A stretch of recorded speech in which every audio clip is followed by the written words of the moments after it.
Па е опасно така, да, не препорачувам никој да оди сам. Може би да се загубиш у тие ходници таму, например. Па знаеш како некогаш те понесува моментот, еуфоријата, ќе откриеш нешто и влегуваш подлабоко, не размислуваш многу. Меѓутоа е опасно, ама јас имам доста искуство, ама не препорачувам никој сам да влегува во пештери.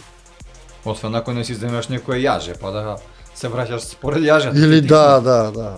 Не препорачувам, опасно, во секој случај опасно, постои доза на страв, секогаш постои. Меѓутоа моментот знае да те понесе. Не знам, може би ќе најдеш таму волк некој, може би мечка, може би лилјаци, може би. Така. Си видел нешто, имал? Па не сум видел ништо. Не, толку многу немам одено по пештери, ама немам видено. Во тие пештери што сум влегол, немам ништо опасно сретното, како и низ македонската природа. Нема ништо опасно. Имаш спомнато дека пирамиди има и кај нас во Македонија.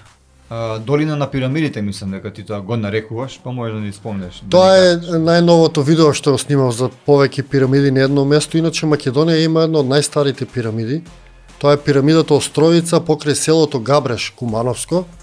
А таа пирамида, замисли, е позната во светот, во Македонија не е позната. Таа пирамида е висока 666 метра точно, што е енергетски број.